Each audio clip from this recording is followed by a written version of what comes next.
अस्सलामुअलैकुम। मेरा नाम फरहान अख्तर है और मैं आर्टिस्टिक मिलीनियर्स में पेरोल एग्जीक्यूटिव हूँ, ऑपरेशंस भी देखता हूँ। अच्छा जी, सबसे पहले तो मैं ज़ीशान भाई का शुक्रिया अदा करना चाहूँगा कि उनके कोऑपरेशन के साथ हमारा ये पीआईपीडी का जो प्लेटफॉर्म है वो बहुत अच्छा चल रहा है, बहुत कुछ सीखने को मिल रहा है।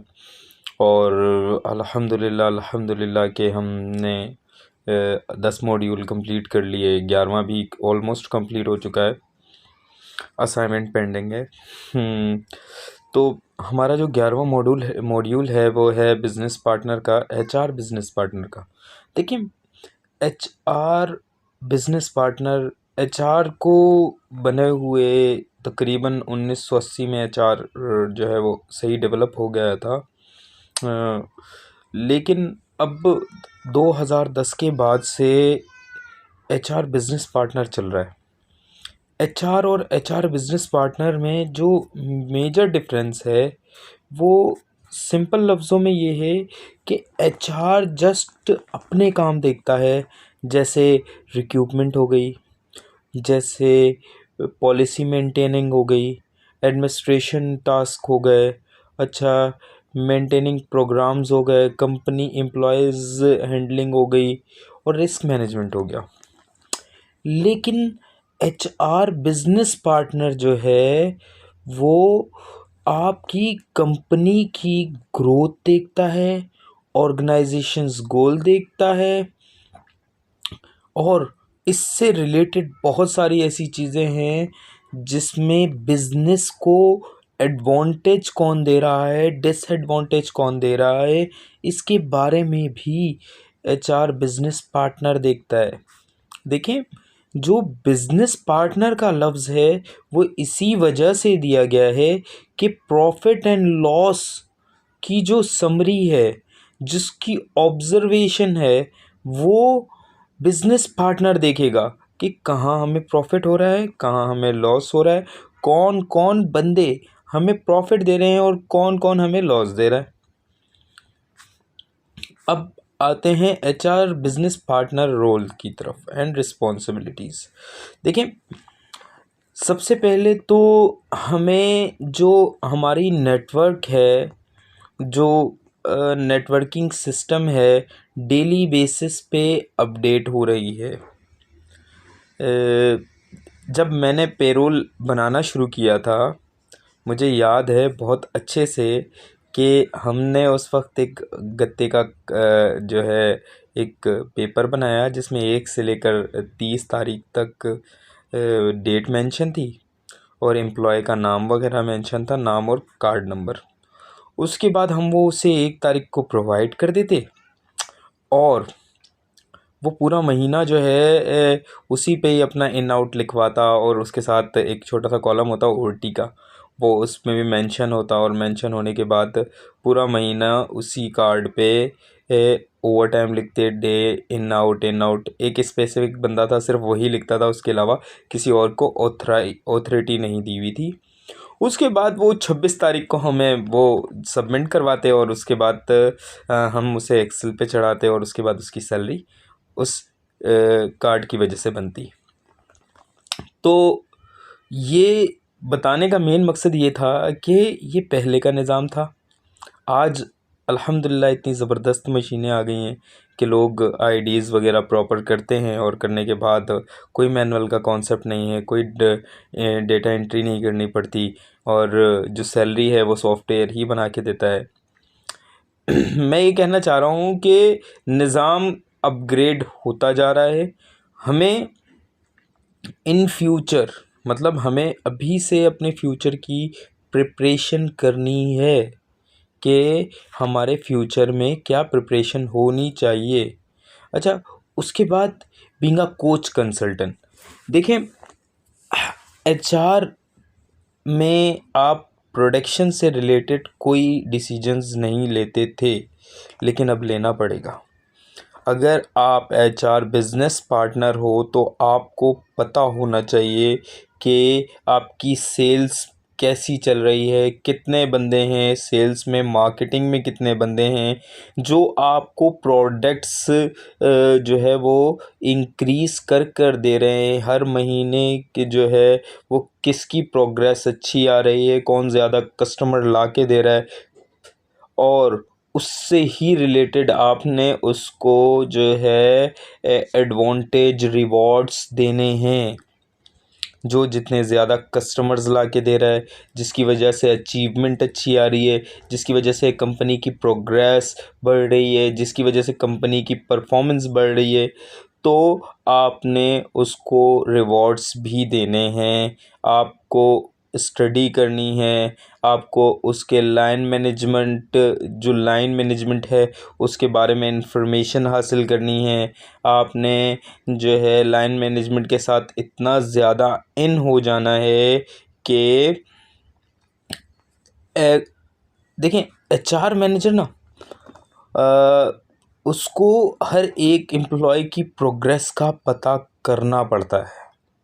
जो मेजर डिफरेंस है वो उसके एचओडी को कॉल करता है कि भाई बताएं, हम एक पेपर वर्क के लिए एक फॉर्म भेज रहे हैं आपकी तरफ, आप मुझे बताएं कि इसकी प्रोग्रेस कैसी है। प्रोग्रेस मतलब जो फिज़िकल वर्क वो अटेम्प्ट करता है। देखिए, अटेंडेंस से रिलेटेड तो सारी चीज़ें एचआर के पास अवेलेबल होती हैं कि वो कब आ रहा है, कब जा रहा है, कितने ओटी, कितने हॉर्स एक्स्ट्रा लगा रहा है, कंपनी को कितने दे रहा है, या फिर टाइम पंचुअलिटी उसकी अच्छी है कि नहीं है, रेगुलरिटी उसकी अच्छी है कि नहीं है, लीव्स वगैरह कितनी अवेल करता है। ये सारा डेटा एचआर के पास है। मुझे वो नहीं चाहिए, लेकिन मुझे जो उसकी फ़िज़िकल अवेयरनेस है, जो जॉब नॉलेज है, जो टेक्निकल नॉलेज है, उसके लिए एचओडी के पास जाना पड़ता है, being a HR manager. But अगर आप एचआर बिजनेस पार्टनर हैं तो आपको नहीं जाना चाहिए। क्यों? क्योंकि एचआर बिजनेस पार्टनर को वो सारी इन्फॉर्मेशन डेली बेसिस पे लेनी चाहिए कि किसकी प्रोडक्ट कंज्यूमिंग अच्छी चल रही है, कौन जो है वो सेल्स अच्छी कर रहा है, कौन अपने टारगेट अचीव कर रहा है, कौन नहीं कर पा रहा। तो उसको ये सारी जो इन्फॉर्मेशंस हैं वो पहले से ही होनी चाहिए। उसके बाद एम्पावरिंग लीडर, उससे ट्रेनिंग अरेंज करवानी चाहिए, जिसमें जो कमियां हैं वो दूर करनी चाहिए, उसे एक अच्छा लीडर बनना चाहिए, उसकी डिसीजन मेकिंग बहुत अच्छी होनी चाहिए। अच्छा, स्ट्रेंथ से रिलेटेड उसे बहुत अच्छी ऑब्ज़र्वेशन होनी चाहिए कि यहाँ बंदे की ज़रूरत है कि नहीं है, या आपने जितने पहले बंदे लिए हुए हैं वो सही यूटिलाइज्ड हो रहे हैं या वो मक्खियाँ मार के जा रहे हैं पूरा दिन। आपको इसकी नॉलेज होनी चाहिए। अच्छा, उसके बाद हम बात करते हैं कि एचआर बिजनेस पार्टनर और एचआर जो बीपी है उसमें क्या डिफरेंस होता है।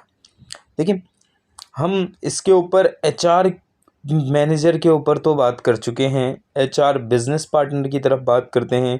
देखिए, उससे लाइन मैनेजमेंट में बहुत इन्वॉल्विंग होना पड़ता है।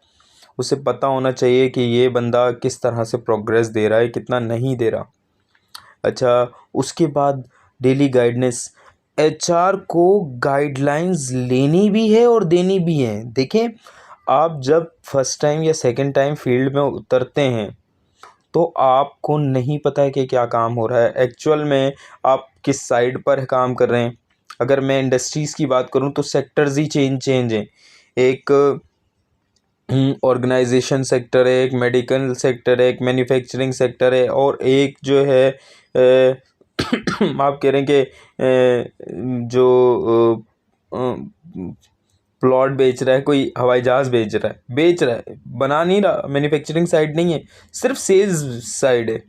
अब आप किस सेक्टर में काम करते हैं, क्या आपका रोल है, पिछले ऑर्गेनाइजेशन से इससे रिलेटेड था या नहीं था। तो जब आप किसी नए ऑर्गेनाइजेशन में जाते हैं, काम करते हैं, काम स्टार्ट करते हैं, तो आपको बहुत सारी इन्फॉर्मेशंस उनसे लेनी पड़ती हैं, बहुत सारी इन्फॉर्मेशंस उनको देनी पड़ती हैं। लेकिन आपने एनालाइज़ बहुत अच्छा करना है। आपको पता होना चाहिए कि किसकी प्रोग्रेस कैसी चल रही है, न कि आप बार-बार एचओडी के पास जाएँ कि बताओ ये बंदा कैसा काम कर रहा है, बताओ ये बंदा कैसा काम कर नहीं, आपने फ़ील्ड में इतना ज़्यादा अलाइन हो जाना है कि लोगों को आप बता रहे हों कि आपकी प्रोग्रेस सही नहीं चल रही। और एनुअल इंक्रीमेंट जो है वो आपके हाथ में ही होगा, एचआरबीपी के हाथ में ही होता है। एनुअल परफॉर्मेंस रिपोर्ट पे भी जो है आपके साइन भी होंगे और उसके एचओडी के भी होंगे कि भाई मैंने तो ऐसा ऑब्ज़र्व किया है, आप बताएं कि आप क्या फ़ीडबैक देंगे। तो ऑलमोस्ट एचआरबीपी और उसके एचओडी के रिमार्क्स जो हैं वो सेम होते हैं। क्यों? क्योंकि दोनों ने जो है वो फील्ड में रह कर उस कैंडिडेट को ऑब्ज़र्व किया होता है। मैनेजमेंट के साथ बहुत ज़्यादा क्लोजली वर्किंग करनी पड़ती है। अच्छा, एचआर की पॉलिसीज़ ब्रेक ना हो और मैनेजमेंट का काम भी चलता रहे, ये भी इन दोनों को बीच में रह कर जो काम करवाना होता है वो एचआरबीपी का काम होता है। अच्छा, उसके बाद ट्रेनिंग प्रोग्राम्स, जिस भी शख्स की आपको लगता है ऐसा कि जिस भी शख्स में किसी तरह की कमी है तो आपने उसके सेशंस कंडक्ट करने हैं या करवाने हैं, उसे ट्रेनिंग्स देनी है, नई एचआर में पॉलिसीज़ बनानी है, इसका काम ये डिफरेंस होता है एचआर मैनेजर और एचआर बिजनेस पार्टनर में।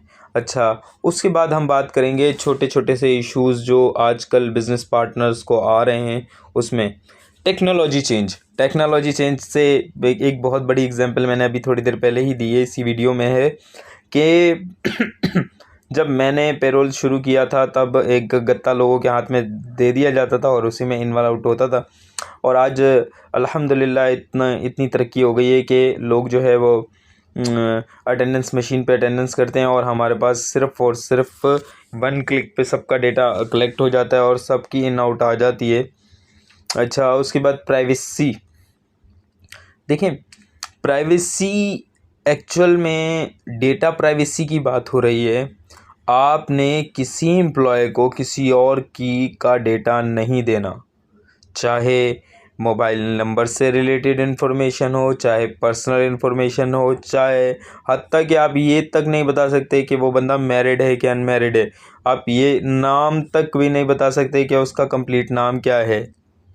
आपको एचआर का जो सबसे इम्पोर्टेंट काम होता है वो होता है प्राइवेसी। आपने प्राइवेसी ब्रेक नहीं करनी किसी की भी। एक एम्प्लॉय अगर आपको डायरेक्ट बता रहा है तो आप एक एम्प्लॉय अगर आपको अपनी पर्सनल डिटेल्स देता है तो आपका काम है कि उस डिटेल्स को सिक्योर रखें। अच्छा, वर्क प्लेस सिक्योरिटी, ये भी बहुत इम्पोर्टेंट टॉपिक है। वर्क प्लेस की आपने श्योरिटी देनी है कि अगर कोई बंदा आपके पास काम करने आ रहा है तो उसकी वो जिस जगह काम कर रहा है वो जगह श्योर होनी चाहिए कि उस पे उसको कोई ख़तरा नहीं है। अच्छा, ग्लोबलाइजेशन देखें, वैसे तो बहुत सारी बातें होती हैं कि हम पूरी दुनिया से 10 साल पीछे चल रहे हैं, कोई बोलता है 15 साल पीछे चल रहे हैं, और ये एक तरह से एक हद तक ये बात सच भी है। लेकिन ग्लोबलाइजेशन में आपने पूरी दुनिया के साथ जो कानून जो लॉज़ पूरी दुनिया में चल रहे हैं आपने उसी लॉज़ को के साथ जो है वो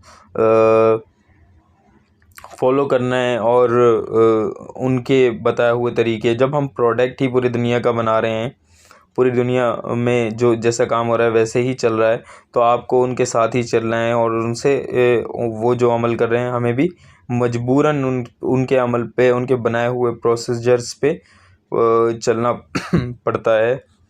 अच्छा, उसके बाद इमिग्रेशन क्या होता है कि कंपनीज़ जो लोगों को रहने के लिए घर देती है, इमिग्रेशन उससे रिलेटेड होता है और फिर बहुत सारे इश्यूज़ उसमें भी आते हैं। अच्छा, उसके बाद एम्प्लॉयमेंट रेगुलेशन। अच्छा, देखिए रेगुलेशन बाद में, पहले तो वर्क फ्रॉम होम और हाइब्रिड वर्क। जैसे जैसे ही कोविड ख़त्म हुआ, वैसे ही वर्किंग फ्रॉम होम और हाइब्रिड वर्क शुरू हो गया था। लोग घर से बैठ के काम करते थे।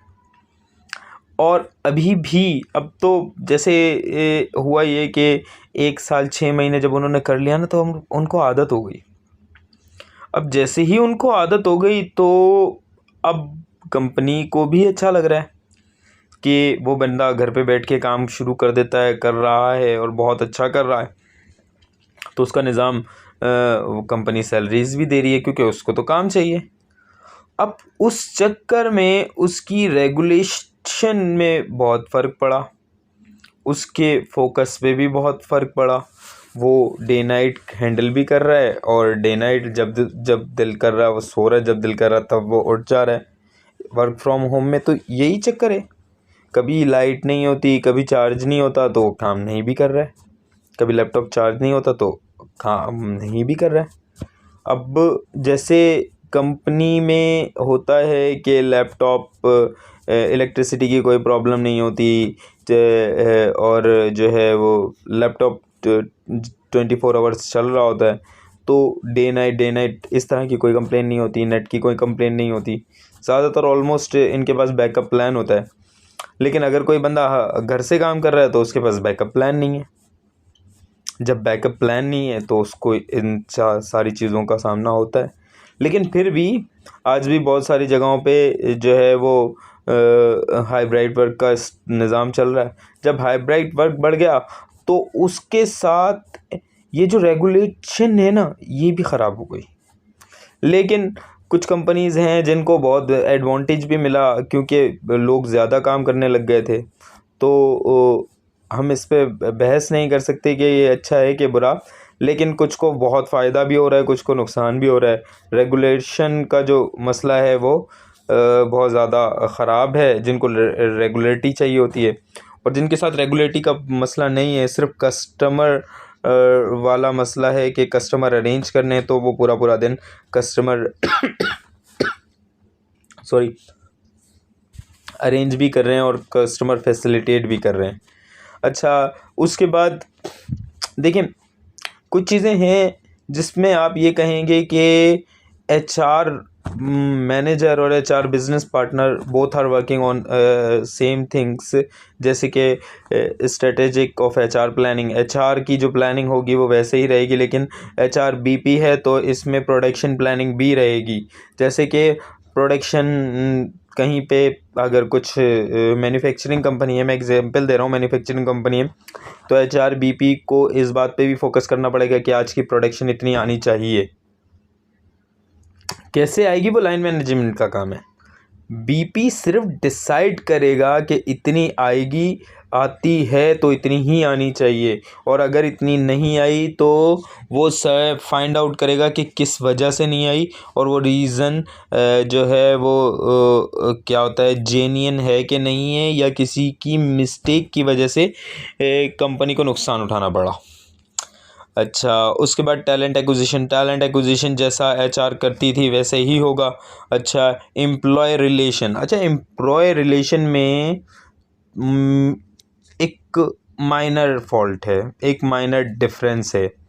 एचआर जो है अपनी तरफ से रिलेशन बहुत अच्छा रखती थी, लेकिन वो फीडबैक जो लेती थी कि आप मुझे बताओ कि इस एम्प्लॉय का मैनेजमेंट के साथ क्या रिलेशन, मतलब रिलेशन कैसा है, और टॉप मैनेजमेंट के साथ कैसा रिलेशन है, बॉटम मैनेजमेंट के साथ कैसा रिलेशन है। लेकिन in case HR business partner कभी ये बातें नहीं पूछेगा। क्यों? क्योंकि उसे पता होना चाहिए कि इस बंदे का रवैया कैसा है, फिर ही वो एचआर बीपी है, वरना एचआर बिजनेस पार्टनर नहीं है वो, या वो अपना काम सही सरअंजाम नहीं दे रहा। उसे पता होना चाहिए कि ये एम्प्लॉय किस तरह से परफॉर्म कर रहा है, एफर्ट कर रहा है, नहीं कर रहा, काम कैसा करता है, मैनेजमेंट कैसी है। परफॉर्मेंस मैनेजमेंट में भी यही बात है कि एचआर मैनेजर को लोगों से पूछना होता है कि इसकी परफॉर्मेंस कैसी जा रही है, लेकिन एचआर बीपी कभी नहीं पूछेगा। उसे पता होना चाहिए कि कौन कैसा परफॉर्म कर रहा है। लीडिंग एंड डेवलपमेंट में learning and development, training and development का जो सेशंस हैं उसमें बीपी और मैनेजर में जो डिफरेंस है वो यही है कि ट्रेनिंग एंड डेवलपमेंट में आप सेशन का नाम और सेशन का नाम बताकर डिपार्टमेंट से पूछते हैं कि बताओ कि किन लोगों को इस ट्रेनिंग की ज़रूरत है। उसके बाद वो ट्रेनिंग के डिपार्टमेंट के लोग हैं वो डिसाइड करते हैं कि ये फ़लाँ शख्स इसमें कमज़ोर है, ये फ़लाँ शख्स इसमें कमज़ोर है, और उसके बाद फिर नॉमिनेट कर देते हैं कि इसको ये ट्रेनिंग करवाओ। लेकिन एचआरबीपी में वो एचआरबीपी जो है वो डिसाइड करेगा कि इसको इसकी इस ट्रेनिंग की ज़रूरत है और इसको इस ट्रेनिंग की ज़रूरत है। क्यों? क्योंकि वो फील्ड में डीपली इन्वॉल्व है। कंपोजिशन एंड बेनिफिट्स ये दोनों के सेम हैं कि एचआर बिजनेस पार्टनर और एचआर मैनेजर जो है वो यकसाई डिसीजन लेते हैं। अच्छा, ऑर्गेनाइजेशन डेवलपमेंट में जो मैनेजर एचआर है वो एचआर और एडमिनिस्ट्रेशन से रिलेटेड डेवलपमेंट्स के बारे में सोचेगा, लेकिन एचआर बिजनेस पार्टनर जो है वो पूरी की पूरी ऑर्गेनाइजेशन के हर डिपार्टमेंट के बारे में सोचेगा। HR analysis and reporting. अच्छा, आपकी जो नॉर्मल एचआर है वो नॉर्मल ही रिपोर्ट्स चलाती हैं, लेकिन एचआर बिजनेस पार्टनर बिजनेस से रिलेटेड रिपोर्ट्स जो बहुत जगहों पे नहीं बनती, जैसे कि आप ये कह सकते हैं कि कल की प्रोडक्शन ये थी और परसों की प्रोडक्शन ये थी और कल की देखें, कॉस्टिंग से रिलेटेड रिपोर्ट्स एचआर बनाता है।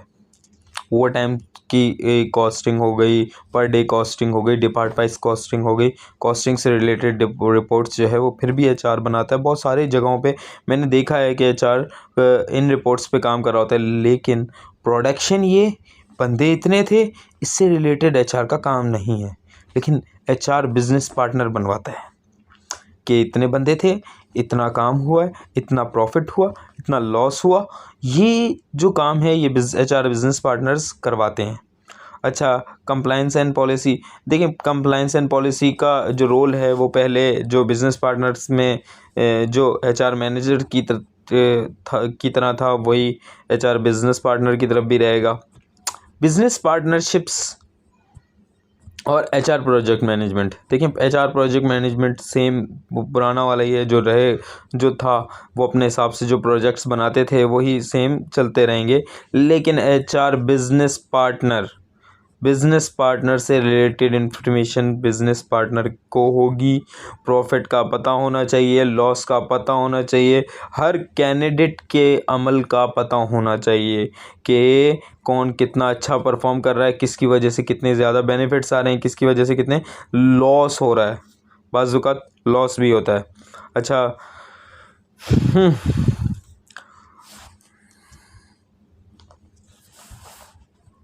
अब आते हैं रिस्पॉन्सिबिलिटीज़। देखें, अभी तक हम रिस्पॉन्सिबिलिटीज़ की बातें ही कर रहे हैं।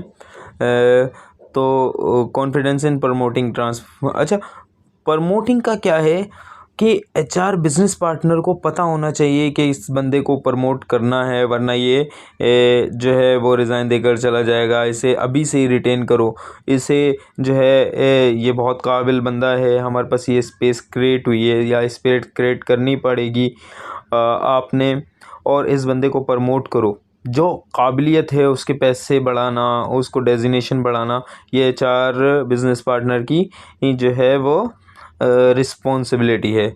और उसके बाद क्या कहते हैं, इंटरपर्सनल कम्युनिकेशन से रिलेटेड ये कि आप एचआर बिजनेस पार्टनर को हर एक की कम्युनिकेशंस का अंदाज़ा होना चाहिए, हर एक की परफॉर्मेंस का अंदाज़ा होना चाहिए। अच्छा, उसके बाद एबिलिटी ऑफ डिजिटल टूल्स। आप एचआर बिजनेस पार्टनर को हर एक बंदे का अंदाज़ा होना चाहिए, या उसको इस बात की इन्फॉर्मेशन होनी चाहिए कि मैं फ़लाँ बंदे को ये टास्क दे रहा हूँ, वो इस टास्क को इजीली अचीव कर लेगा।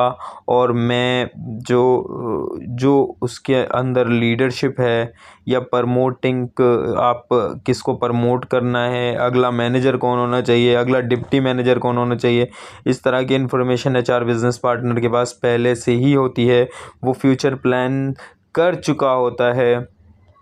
अच्छा, उसके बाद कल्चर अवेयरनेस। देखें, कल्चर से रिलेटेड बहुत सारी इन्फॉर्मेशन ऐसी होती है जिससे कंपनी में लड़ाइयाँ झगड़े हो जाते हैं। एडमिन से रिलेटेड प्रॉब्लम्स, एचआर से रिलेटेड प्रॉब्लम्स, कंपनी से रिलेटेड प्रॉब्लम्स जो हैं वो हैंडल कर रहा होता है एचआर बिजनेस पार्टनर पहले से ही। उसे पहले से अंदाज़ा होता है कि हम अगर इस कल्चर को सपोर्ट करेंगे तो आगे जाके इश्यूज़ होंगे।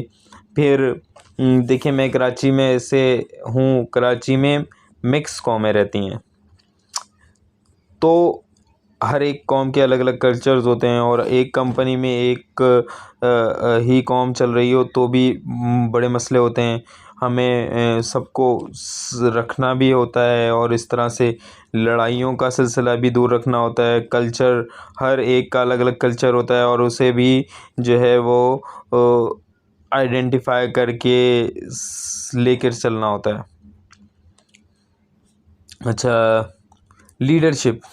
लीडरशिप भी बहुत ज़रूरी स्किल्स है कि आपकी लीडरशिप ऐसी होनी चाहिए कि आपका जो जूनियर है वो आपसे अच्छे मशवरे ले सके, ना कि इतना ज़्यादा सख्त होना चाहिए कि वो आपसे मशवरा ना ले सके, और ना कि इतना नर्म होना चाहिए कि वो फालतू की बातें कर रहा हो, कुछ जो ना पूछना चाहिए, जो उसको पता है, जो वो कर भी सकता है, वो भी आपको बोल रहा हो।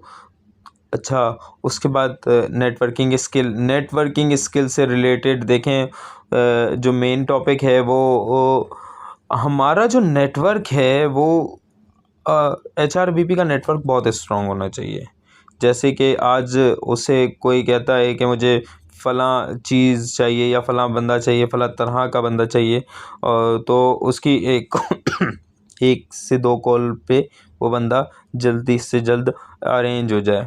अच्छा, प्रोजेक्ट मैनेजमेंट स्किल, ये भी बहुत इम्पोर्टेंट टॉपिक है कि आप आपका जो एचआर बिजनेस पार्टनर है उसकी प्रोजेक्ट की मैनेजमेंट स्किल्स बहुत स्ट्रॉन्ग होनी चाहिए। देखिए, मैनेजमेंट स्किल्स हर एक में होती हैं, लेकिन उसे डेवलप करना और उसे अमल में लाना बहुत मुश्किल होता है। मैंने एक टास्क रखा कि मैंने ये काम करना है। अब वो जो मैंने प्लान बनाया है उसे इम्प्लीमेंट करवाना है, और अभी मैंने ये प्लान फर्स्ट टाइम बनाया है, तो इसमें बहुत सारी बीच में छोटी छोटी सी चेंजेस करनी पड़ेंगी। मुझे उस चेंजेस को लेकर कर अमल में लाना है और उसे अपने हैंड से क्लोज करना है। जब तक वो क्लोज नहीं हो जाता, जब तक मुझे उस पे फॉलो अप लेते रहना है, और जैसे ही हम उसमें कामयाब हो जाएं तो हम उसे एसओपी बना लेंगे, लेकिन फ़र्स्ट टाइम इम्प्लीमेंट करना पड़ता है। अच्छा, उसके बाद के कहते हैं कि ट्रेनिंग एंड स्पेशलाइजेशन। इस ट्रेनिंग तो अभी अभी हमने यही बात की थी कि जिस चीज़ में कमज़ोरी है उसे ट्रेनिंग हासिल करनी चाहिए, और उस जो जितना ज़्यादा जिसमें जितना ज़्यादा जो बंदा जिस चीज़ में स्ट्रॉन्ग है उसमें उसको स्पेशलाइजेशन करनी चाहिए। अच्छा, देखिए, उसके बाद है हमारा एक साइंटिस्ट है जिनका नाम था देव, has published over 200 articles and book chapter and over 25 books. He added human resource management 190 90 to 99, serve of additional block of 4 journal on the record of director of human millionaire.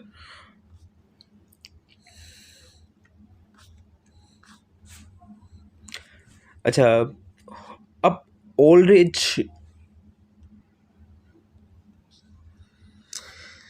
जी, अब हम पढ़ेंगे ओल्ड्रिच model. देखिए, ओल्ड्रिच एक scientist था जिन्होंने अपने 4 model बताए थे। पहला मॉडल था स्ट्रेटेजिक पार्टनर, दूसरा होता है चेंज एजेंट, तीसरा होता है एडमिनिस्ट्रेटिव एक्सपर्ट, उसके बाद चौथा होता है एम्प्लॉय चैम्पियन। अब इसके बारे में थोड़ा डीपली पढ़ते हैं कि स्ट्रेटेजिक पार्टनर क्या होता है। स्ट्रेटेजिक पार्टनर वो होता है जो स्ट्रेटेजिक एचआर प्लानिंग करता है। पार्टनर टू बिजनेस लाइन, वो बंदा जो बिजनेस की लाइन बनाता है। और कल्चर एंड इमेज, जो कल्चर और इमेज पे फोकस रखता है। उसके बाद क्या करते हैं कि एजेंट ऑफ चेंज। अच्छा, एजेंट ऑफ चेंज क्या होता है? एक तो जो सफरिंग टाइम पीरियड है वो एजेंट में आता है। ऑर्गेनाइजेशन डिज़ाइन वो एजेंट करता है। अच्छा, परफॉर्मेंस मेजरमेंट, आपकी या एम्प्लॉयज़ की परफॉर्मेंस की जो मैनेजमेंट है वो एजेंट करता है। अच्छा, उसके बाद एडमिनिस्ट्रेटिव एक्सपर्ट में आपके कंपोजिशंस एंड बेनिफिट डिपार्टमेंट आ जाता है। अच्छा, उसके बाद एचआर आ जाता है और उसके बाद कंप्लाइंस आ जाता है। आपकी इन एडमिनिस्ट्रेटिव साइड को स्ट्रॉन्ग करने के लिए ये डिपार्टमेंट का स्ट्रॉन्ग होना बहुत ज़रूरी है। अच्छा, एम्प्लॉय चैम्पियन कौन होता है? एम्प्लॉय चैम्पियन होता है एम्प्लॉय रिलेशंस, उस बंदे के, उस डिपार्टमेंट के जिसके एम्प्लॉय के रिलेशंस बहुत स्ट्रॉन्ग होते हैं। अच्छा, लेबर रिलेशंस बहुत स्ट्रॉन्ग होते हैं। सेफ्टी एंड वर्कर्स, जिसकी सेफ्टी, जो अपने एम्प्लॉयज़ को सेफ्टी बहुत अच्छी प्रोवाइड कर रहा होता है। और इसमें एक चीज़ और भी है जो बहुत इम्पॉर्टेंट है, अपॉर्चुनिटीज़। देखें, आपको अपने एम्प्लॉयज़ को अपॉर्चुनिटीज़ प्रोवाइड करनी पड़ेगी। अगर आप अपने एम्प्लॉयज़ को अपॉर्चुनिटीज़ नहीं प्रोवाइड करेंगे तो वो सीख के चला जाएगा। अगर आप उसे अपॉर्चुनिटीज़ बना कर देंगे तो वो रुकेगा भी, काम भी करेगा दिलचस्पी के साथ। अच्छा, उसके बाद एक और बहुत इम्पॉर्टेंट टॉपिक है, HR business partner role in performance management. देखें, परफॉर्मेंस मैनेजमेंट में एचआर बिजनेस पार्टनर का बहुत अहम रोल होता है, जिसको हम बहुत सिंगल करके पढ़ते हैं कि परफॉर्मेंस प्लानिंग। देखिए, प्लानिंग आपने पहले करनी होती है कि आपने इस साल लोगों को टास्क दे दिए, उनके ऑब्जेक्टिव्स बनाए और उनको ईमेल कर दी, या उनको जो है वो बुलाकर उनके ऑब्जेक्टिव्स पे साइन करवा दिया कि हाँ देखें, मैं आपको इस ईयर के लिए ये टास्क दे रहा हूँ, हमारी प्रोडक्शन यहाँ पे खड़ी है और अगले साल आपने इतनी अचीव करनी है। देखिए, इस तरह के बहुत सारी चीज़ें होती हैं, बहुत सारे ऑब्जेक्टिव्स आप हर डिपार्टमेंट के लिए अलग अलग बना सकते हैं। आपने परफॉर्मेंस प्लानिंग पहले करनी है। फिर उसके बाद क्या होता है, प्लानिंग कर ली, उसके बाद आपने उसके फीडबैक्स लेने कि क्या, कहाँ तक अमल दरामद हुआ, क्या क्या काम हो गए, क्या क्या बाकी हैं। अच्छा, जहाँ आपको वो कैंडिडेट वीक लग रहा है वहाँ पे आपने उसको कोच भी करना है कि हाँ, ये ऐसे करो, ये ऐसे करो, ऐसा करोगे तो आप इतना टास्क अचीव कर लोगे, ऐसा करोगे तो आप इतना टारगेट अचीव कर लोगे। अच्छा, उसके बाद परफॉर्मेंस एवोल्यूशन, आपने उसकी परफॉर्मेंस का एवोल्यूशन भी करना है, री इंटरव्यू करना है, री इन्वेस्टिगेट करना है कि हाँ क्या है, कहाँ तक पहुँचे। अच्छा, उसके बाद आपने परफॉर्मेंस इम्प्रूवमेंट प्लान भी बनाना है। देखिए, आपने उसकी परफॉर्मेंस देख ली, आपको उसमें थोड़ी कमी पेशी दिखी, आपने उसको इम्प्रूव भी करना है।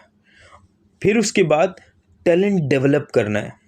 उसके अंदर वो कैंडिडेट होगा या टीम में कोई ऐसा कैंडिडेट है जिसके अंदर टैलेंट की वीकनेस है, आपने उसका टैलेंट डेवलप भी करना है।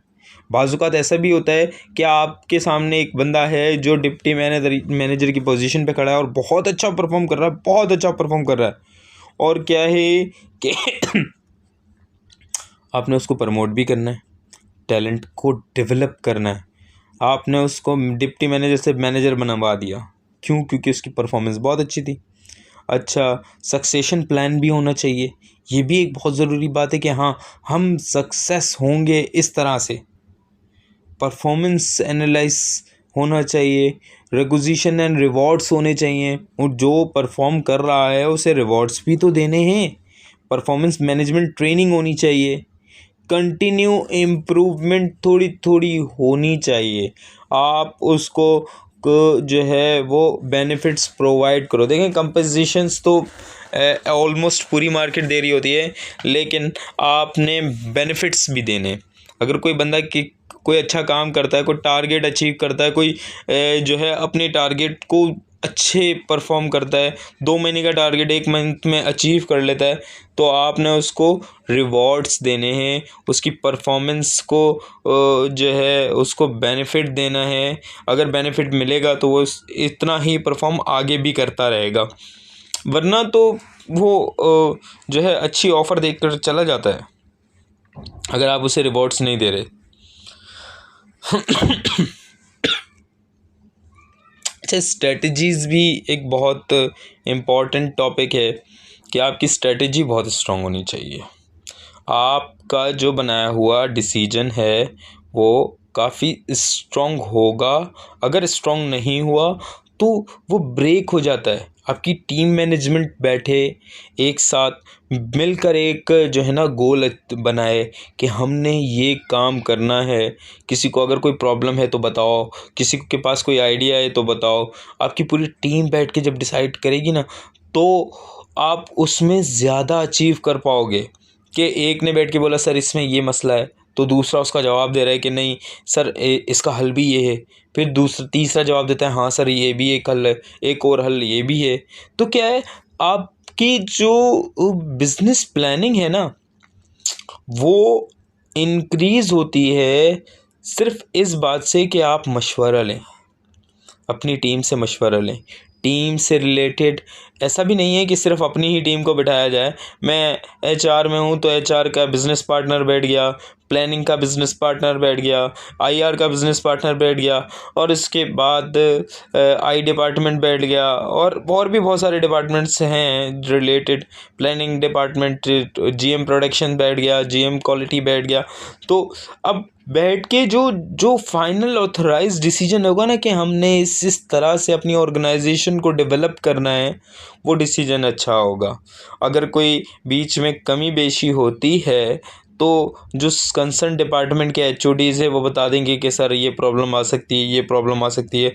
वो बैठ के उसमें ही टेबल टॉक में ही प्रॉब्लम डिस्कस हो जाती है। अच्छा, उसके बाद आते हैं बेनिफिट्स में। देखिए, बेनिफिट्स में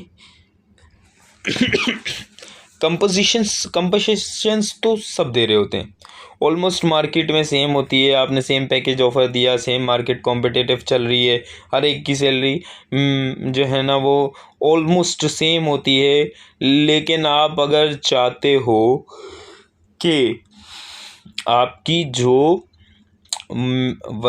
आपका जो एम्प्लॉय है वो एक्स्ट्रा मेहनत करे, तो उसको एक्स्ट्रा बेनिफिट देना पड़ेगा। बहुत सारी ऐसी कंपनीज़ हैं जो बेनिफिट्स नहीं प्रोवाइड करती, और बेनिफिट ना प्रोवाइड करने की वजह से उनके जो एम्प्लॉयज़ हैं वो 9 to 6 ही जॉब करते हैं। उनका जहन ही 9 to 6 का होता है कि 9 बजे आऊँगा, 6 बजे घर चला जाऊँगा, कुछ भी हो जाए मैं 6 बजे के बाद 1 मिनट भी नहीं रुकूँगा। क्यों? क्योंकि मुझे बेनिफिट्स नहीं मिलते। मुझे मेरी सैलरी मिलती है, वो भी मार्केट कॉम्पिटिटिव। यानी मैं अगर यहाँ से छोड़ के कहीं और चले जाऊँगा तो यही सेम सैलरी मुझे कहीं और मिल जाएगी। नहीं, आपने एक फैमिली डेवलप करनी है, फैमिली वाला माहौल डेवलप करना है। जब तक उसका दिल नहीं लगेगा ना उस जगह पे कि मैंने काम करना ही करना है, तब तक वो बंदा दिल से काम नहीं करेगा। 9 to 6 की ऑफ़र लेगा, और जो है एटलीस्ट मेन 6 o'clock पे उसने बैग उठाना है, घर चले जाना है। उसको एक्स्ट्रा बेनिफिट्स मिलेंगे, उसको रुकने के पैसे मिलेंगे, उसे रियलाइज़ होगा कि मेरी मेहनत कोई देख रहा है, मुझे इसका रिवॉर्ड मिलेगा, तो फिर उसका दिल करेगा बैठने का। फिर वो अपने टास्क को समझेगा, चीज़ों को समझेगा, बारीकी से ख़त्म करने की कोशिश करेगा कि मुझे इसका रिवॉर्ड मेरी कंपनी देगी। अल्लाह तो देगा ही देगा, लेकिन मेरी कंपनी भी देगी।